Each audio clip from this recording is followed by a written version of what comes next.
Right, I know this video is late, but it took me a while to figure out what I wanted to say about episode 4. I was originally gonna leave it and just talk about episode 5, but a lot of you asked for it in the comments, so here we are. Instead of one video on the rehearsal this week, you'll be getting 2. Sorry again that this video took so long to put together. Before we get started, if you could be so kind to leave a like and subscribe, it helps out the channel a lot. And you can always unsubscribe further down the line if you don't like what I'm posting. It's completely free and no hard feelings. Showtime. Last week, I told you all that Nathan had gone a bit too far. When it came to simulating the passage of time with buried produce and a mirror that ages you by a couple of decades. But that was nothing when compared to what we saw in episode 4. I think the best way to describe this show is as a set of Matryoshka dolls. Each episode, a doll is opened up and reveals another one inside of it, which is increasingly more ridiculous than its predecessor. But what was it that went a step too far? Was it the hiring of actors who were playing roommates? Was it making a dozen people work manual labour jobs for a week for no pay? Was it sleeping in a guy's apartment without his permission? No. What happened was much, much worse than all this. In this episode of Just the Tip, that name isn't gonna stick, you can't make it. We're going to be talking about the final 12 minutes of this episode. There's a lot to be said about this show, but I find that by just focusing on just the end of each episode, we have a bit of a tighter focus, and we streamline the review. I want to make an honourable mention to the meal that Nathan eats earlier on in the episode. He eats a sushi box, and there's a lot to be said about its choice. It is basically a guide on how best to eat sushi, and can be seen as a bit of a rehearsal in a box. A rehearsal for the time that you have to eat sushi in public and look like you know what you're doing. You can get the box at Sugarfish in LA. It's not sponsored, just figured to put it out there. Now, with the honourable mention aside, let's delve into the final 12 minutes. So we all have a particularly favourite quote from this episode. Adam, when dismayed at Nathan's absence from his life for so many years, says, "You're a disaster, my guy." A line that deserves credit for being one of the best things said to Nathan since "You're the Wizard of Loneliness." Personally, my favourite line from the episode was when Nathan asked Adam if he wanted to see a card trick. To which he replied, "No, Dad, I'm not 5. You want to see a card trick or something, like a magic trick? No, Dad, I'm not 5. The moment feels so real that I forgot for a moment that he's an actor. The line between reality and fiction was completely blurred by the end of last episode, and now the moments are so well acted that I'm responding to this rocky relationship as though it's real. This episode introduced drug problems to Adam, who is now 15. Nathan has been away working, and in the meantime Adam has been switched out for an increasingly older actor. He's now played by the son of a soap star in America, who is actually a fantastic actor.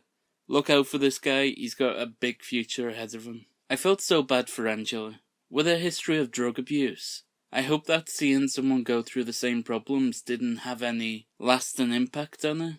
It could have had her reliving past trauma. During Nathan's monologue, he says, "It's easy to assume that others think the worst of you. But when you assume what others think, maybe all you're doing is turning them into a character that exists in your own mind." Through the last few episodes, we've turned Angela into a character because of her fruitcakiness and bad attitude. And I believe that this recreation of Angela's childhood through Adam is supposed to humanise her to us. We are meant to view her through a different light now, because whilst we may not have been around to see her go through those struggles, we were certainly there to see them recreated. What Nathan did under the guise of wanting to get rid of older Adam was create a worst case scenario for Angela.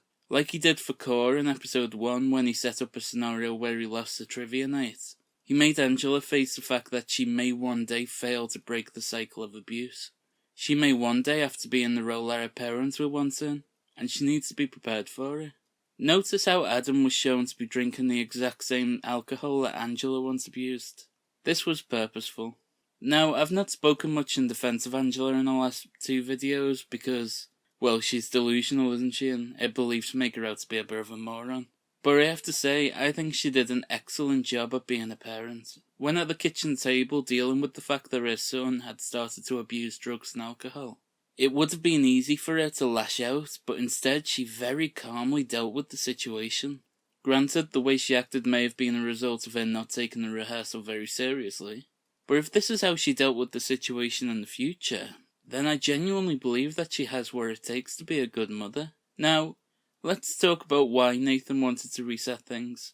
Turning back the clock in this episode reminds me of something he said in episode 1. But unlike in real life, in here you can always press the reset button and start over. It was the one place on Earth you couldn't fail. So why, if this place is supposed to be magical and fail-proof, did his decision feel so weighted? Perhaps it was seeing him sleeping in the spare room in the house. Whilst we know that this is because Angela and Nathan aren't really together, seeing him sleeping in a separate room makes us feel something.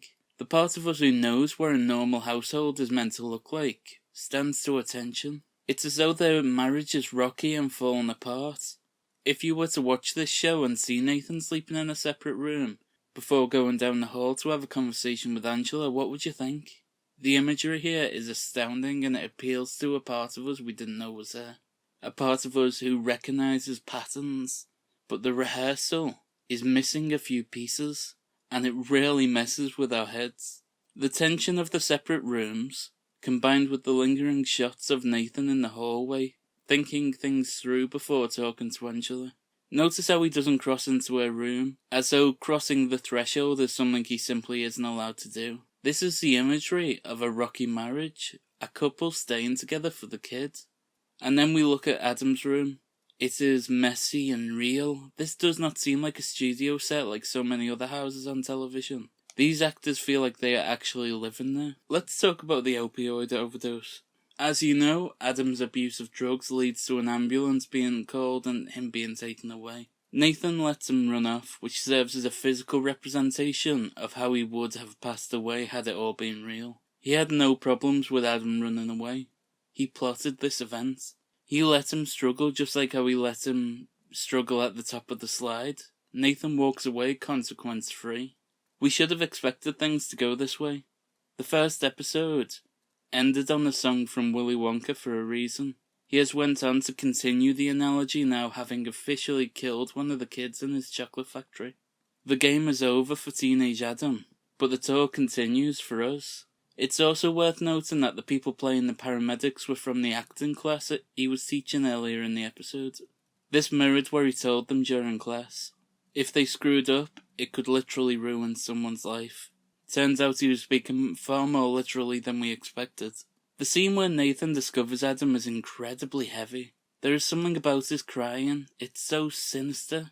There's no pain in his eyes. He was mimicking hysteria like a robot. Something is so chilling about it. The exchange that Nathan has with a passerby whilst driving around looking for Adam made me pause for thought.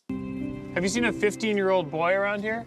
No, I haven't. I've seen an older man walking around over here. An older man? No, that wouldn't be him. Okay, thank you. Now, could this be referencing that the actor is actually 18, and by older, they meant older than 15? But Nathan is so deep into his own world that he refused to accept the idea that Adam was any older than the age he was playing.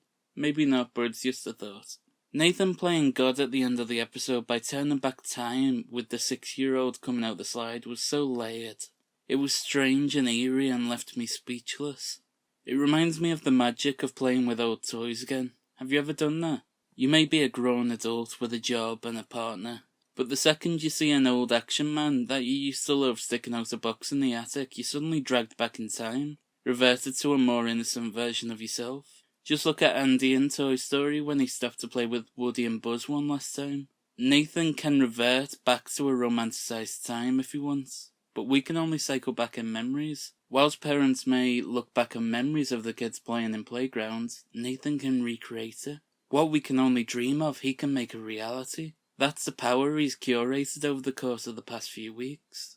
One thing I noticed about the house is that there are no pets. It made me think, of course there's no. Nathan had difficulties getting a kid to show him affection last week, so getting a pet to act along with your version of reality would be impossible. If Nathan introduced a dog to the house, it wouldn't snuggle up to him like mine is to me right now. It would be a crack in his vision. By the way, we're having a heat wave in the UK as I'm recording this, and I have to turn the fan off to record this audio, so hopefully my dog knows I love him, based on the fact that I'm letting him overheat me here. But any dog in that house wouldn't. I believe this episode revealed what Nathan is really rehearsing for. The worst case scenario. It just so happens that in real life Nathan just moved in with his girlfriend, so perhaps that answers why he has started this rehearsal.